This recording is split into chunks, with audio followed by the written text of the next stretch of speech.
Good morning. Thank you so much for the invitation to give this presentation. As you might remember from Professor Hashemi's presentation, in the global map, Peru appeared as one of the countries with a dot regarding graduation. And that's the program I'm going to present. It is called Haku Winay, Noa Hayatai. What does that mean? Haku Winay is a Quechua word meaning growing together or keeping growing. Noa Hayatai is the Shipibo Konibo translation to that word with the same meaning, and it is applied to the Amazon context. So I'm going to follow the methodology that was asked to us in the format provided by GIZ, and I hope the presentation is useful for you. Let's see.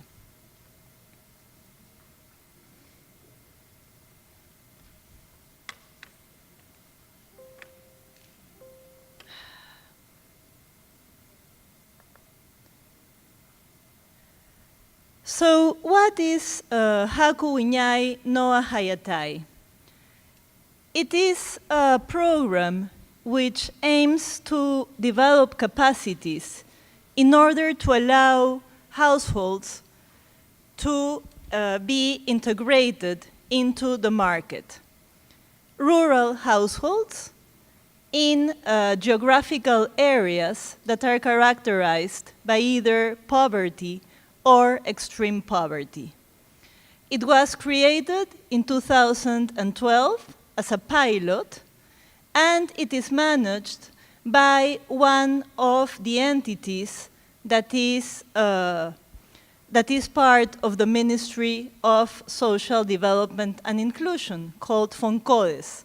FONCODES is the Cooperation Fund for Social Development. So what is the objective of this program?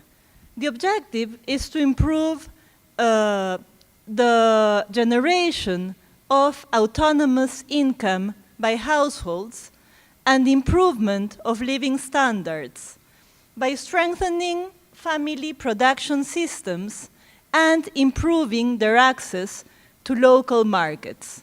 That is the design, and that was the objective that was included in the design of this program. In order to identify the target group, a kind of nested criteria is utilized. A nested criteria where geographical targeting is the priority.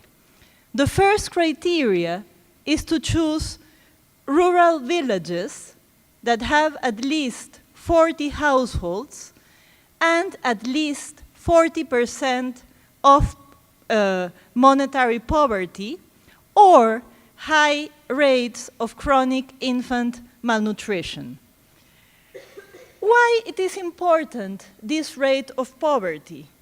Because even though the Peruvian case can somewhat be seen as a case of success in poverty reduction in the last decade, you still have, in 2015 figures, poverty rates for the rural areas that exceed 45% on average.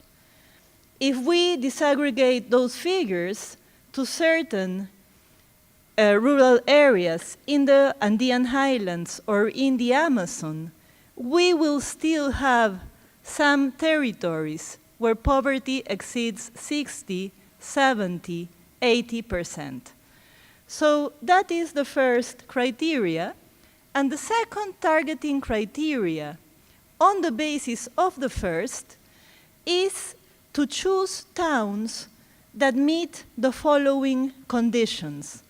Number one, that at least 75 of the households have at least one unsatisfied basic need on the basis of the NBI estimations with the World Bank methodology. Secondly, that they are located in provinces with at least 8 villages that meet this criteria, and thirdly, that they are located in districts with at least 400 households who are on eligible villages. So it is a fairly complex way of targeting which aims to achieve and address those that are poorest among the poor.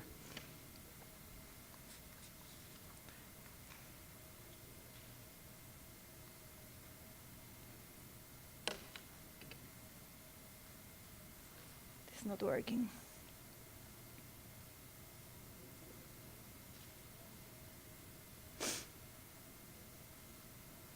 Okay. Which one?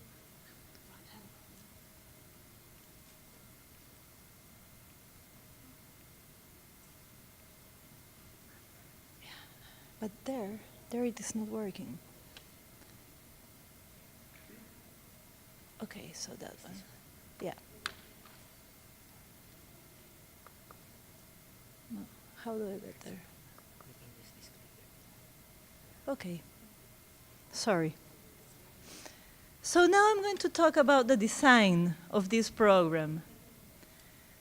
The program has, no, this is not the one I used, or it is? Okay.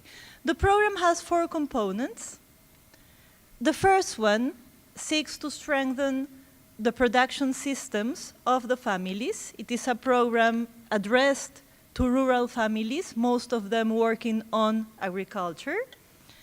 And the way they seek to strengthen these family production systems is by providing small assets and providing technical assistance for technological innovation. The program has 10 possibilities of technological innovations. Those who are willing to participate in the group after lunch, we can talk about that. So the idea is to provide these 10 possibilities of technological innovation. The families choose which ones they want to work on, and they are provided with assets that will help them, in addition to technical assistance. The second component is to promote rural entrepreneurship. And the idea is that once these families have been working on these technologies, by the end of the first year of the implementation of this program, which has a 3-year duration, a competition is organized. And families that are willing to participate on this competition apply, and if they win, they receive this additional complementary assistance in order to develop rural businesses. That's a second component.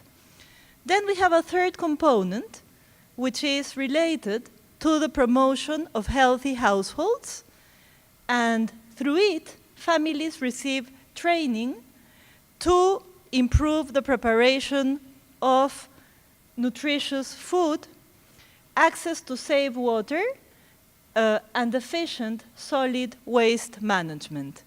The way they are trained on improving food security is especially by the installation of what in Peru we call improved stoves. In other countries they are called ecological stoves. The fourth component is related to financial education, because the idea is that sustainable market access can be achieved if it comes with sustainable financial inclusion. And by referring to financial inclusion, the program aims to foster access to the formal financial system. Final users, or Haku Winay users, receive thus technical assistance, training, and small assets to improve their livelihood opportunities.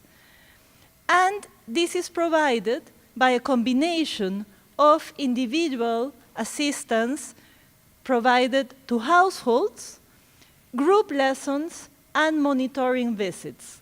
All of this is done by a very important role of an actor, which is referred to as the yachachik. The yachachik is a Quechua word for the teacher, but this is a special kind of teacher. It is a teacher who comes from the same community, who is elected by the community, and who has several leadership characteristics.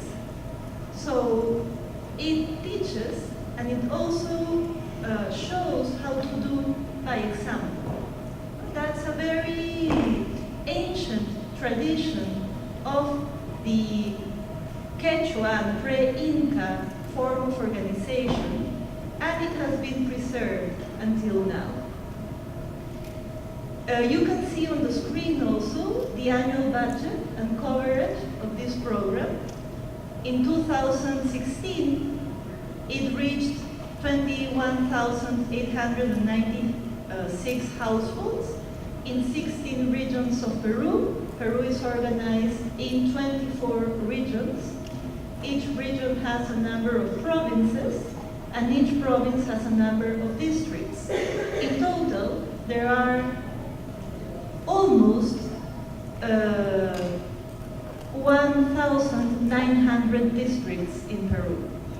So this one is on 16 regions, and the budget for year 2016 was $30 million.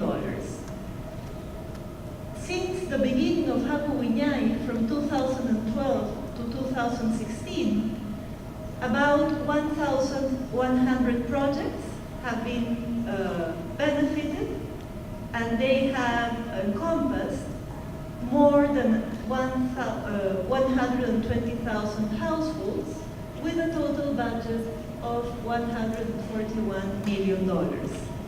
For the year 2017, we are expecting to incorporate 38,000 plus new households into the program. So now, what challenges have we met? There are several. I will tell you about some of them. The first challenge is related to the fact that the technological solutions offered to the households are very appropriate to households in the rural highlands of Peru, but not necessarily to households on the Amazon area. The second one is that targeting, as we have seen, is basically geographical and collective. And there seems to be, right now, a need for individual targeting too, as a third criterion to be considered. And why is this? I'm only going to give you a figure, especially when we're talking about the linkage between social protection and sustainable livelihoods. The idea is that Juntos, which is our social protection program based on cash transfers, especially in rural areas, can look forward to have Haku Winay as a way to graduate its beneficiaries. But what we have right now is that only 40% of the Juntos users are part of Haku Winay. The rest of Haku Winay is not related to Juntos. So one of the challenges we're facing right now is how to really ensure that there is this linkage between the social protection program and the sustainable livelihood, which we can integrate into public policy making. Third challenge is related to the availability of the yachachiks. If we want to scale up the intervention, we really need a lot more of the yachachiks we have. And it is right now appearing as an important challenge. Fourth challenge is related to the sustainability of interventions. What happens to the households that do not win the competitions? As you saw on the previous screen, the second component related to the promotion of rural businesses was based on competitions. Not everybody wins. What happens with those who don't win? And the second, related to the sustainability, is how we overcome the challenges for sustainable market integration. Is it enough for those projects that win the competition to be able to sell on local fairs that are not necessarily regular, where not necessarily the just price is given, or should we aim to a different type of articulation with the market? Learning points and recommendations. The need to differentiate between intervention strategies related to the context of geographical specificities, especially Andean and Andean highlands coast versus the Amazon. The second one is acknowledging the reality that households have different starting points, and they may have different behaviors, different motivations, different objectives. And in this sense, is one size fitting all?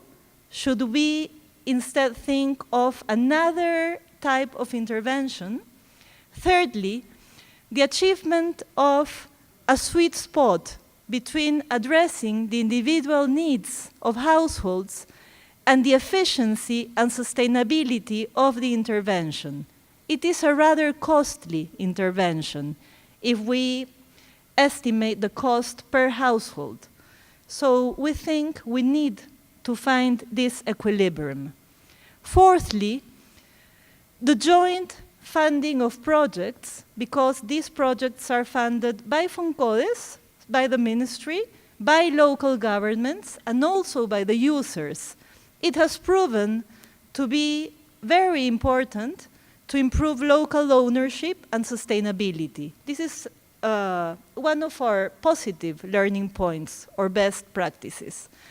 And fifthly, the implementation modality that is utilized, which promotes local ownership, as we will see in a minute, and thus it can promote sustainability of these interventions. So now we come to the implementation part. Here you can see like the graph of how it is implemented. I have a few minutes now, so just I want to make sure that we understand that the basis for this implementation is first a participatory approach, where it is not a top-down intervention. It is, we seek to have a horizontal relationship between the ministry, the local government, and also the local communities. And this is done via what we called a central execution unit. These central execution units, which are appointed by the local government and other local authorities, are the ones that have the main responsibilities on implementing the intervention. Because they represent the community, they receive the funds, and they are in charge of delivering, and they are also in charge of hiring the coordinator of these interventions, the yayachiks, and other providers of technical assistance. Another important actor on this process is one we call the Local Committee for Allocation of Funds, which is a committee appointed by the Central Execution Unit, and it is in charge of providing access to public funds via the competition, so again, the second component of the intervention, and it is confirmed by the local government, local representatives of public and private entities, and FONCODES itself. So we see the modality as a tripartite agreement between FONCODES, local governments, and communities. So we see the program is implemented, as I showed you on the graphic before, through a local execution unit.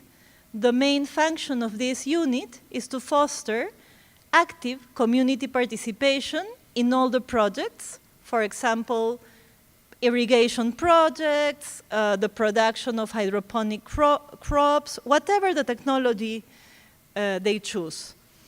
FONCODES has one territorial unit on each of the of the regions in the country in order to ensure that there is a very good coordination with these units and with the local stakeholders. And then a third area of this implementation is regarding the articulation between FONCODES and Juntos. The idea is that the Juntos users who are expected to leave the program in a short or medium term have access to Haku Winay Noa Hayatai. Another important area of the program implementation regards monitoring and evaluation. At the local level, this is performed through the coordinator who is hired by the core execution unit and by the Yachachiks, and FONCODES supervises and monitors these execution units. Here you can see on a graph the process of implementation. It is implemented via kind of training of trainers or cascade. So you come from FONCODES to the users. And there you can see the cost of the implementation. The average cost per household goes between $1,218 to $2,000, more or less. Here you see again other form of presenting the implementation. First, you have a design part where the technical documentation is prepared. This is important so that you can estimate the demand per household of the technologies they want to apply. Then you have the stage of implementation of these technologies and the identification of whether there has been or not innovation. Second stage, which is regarding the adoption of these innovations, and the third stage regarding consolidation of learning. The role of the Yayachiks and the role of the technical coordinators is crucial in all of these stages. Challenges for implementation. First of all, what we have seen when we look at the different projects and implementation in the different regions is that there are no standards. There is a very heterogeneous array of times and forms, modalities of implementation. And one of the challenges we are facing then is to standardize at least the duration of the steps in the process and streamlining them. For example, the time assigned to the preparation of these technical documents can go as far as 35 days. No? The idea is to reduce it and to be able to make it more homogeneous. Second challenge is one related to the supply gap of the Yachachiks, no? And of third-party services that can be provided at the local level. And this is particularly challenging in the Amazon area. Third challenge, the need for solutions of financial inclusion for groups that are at the base of the pyramid. No? The access to formal financial institutions, banks and others in the Peruvian case is extremely low, lower than 20% of the population. So even if you engage in an important stage of financial education for Juntos users or for Haku Winay users, you really need to find more innovative solutions that will ensure financial inclusion. And then the fourth challenge is the role of the treasurer in the local execution units and the need to devise ways to prevent fraud and corruption on the use of the money. Learning points and considerations. The fact that local ownership needs to be fostered throughout the process and that FONCODES phasing out should be planned appropriately. The supervision, monitoring, and evaluation as key to the process and the fact that they need to be strengthened in all phases of the process, the need to address financial inclusion in a way that goes beyond pilots, which is the way it has been addressed until now, the need to design alternatives for these pilots and to scale them up,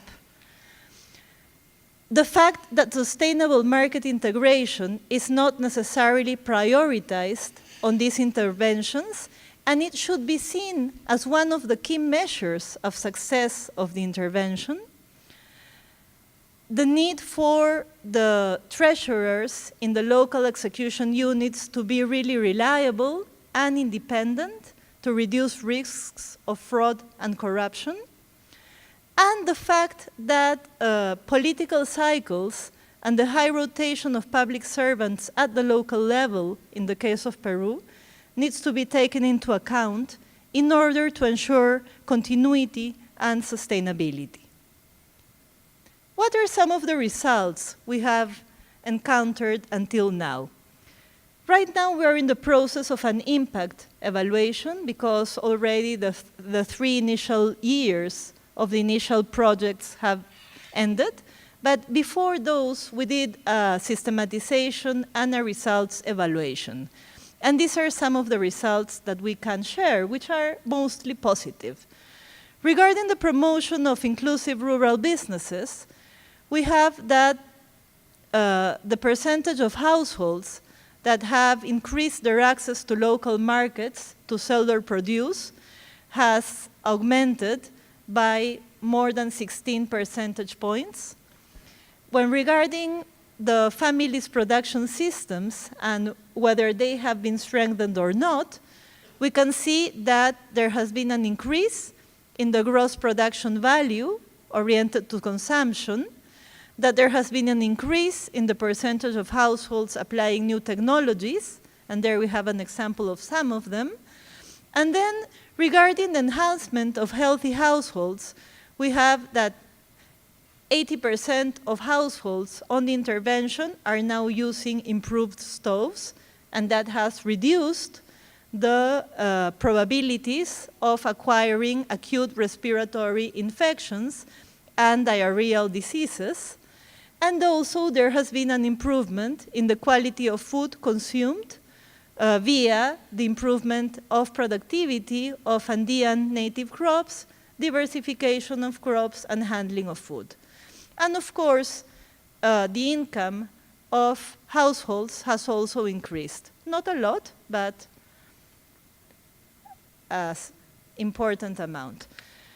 The political context was another area where we were supposed to tell you how Haku Winay is aligned with what is going on in the country. The Ministry of Social Development and Inclusion is new. It was created in 2011. And in 2013, a strategy for social development and inclusion was approved, followed by its elevation to policy level in 2016. FONCODES has been operating under MIDIS since 2011. So the institutional context is that the National Strategy for Social Development and Inclusion is focused on the household level, and it is informed by a life course approach. On this approach, we have one of the stages, which is the stage based on economic inclusion. And FONCODES is the arm of the MIDIS that is in charge of this economic inclusion. So through it, the idea is that households may improve their livelihoods. Haku Winay and Noah Hayatai thus are aligned with that stage of our national development and inclusion strategy. Regarding the new government, the one that assumed office in July 2016, the priorities of this government are absolutely aligned to the 2030 Sustainable Development Agenda, and they have been approved by the Council of Ministries They have 4 priorities: eliminating extreme poverty and reducing poverty and inequality, closing gaps to access to basic services and housing,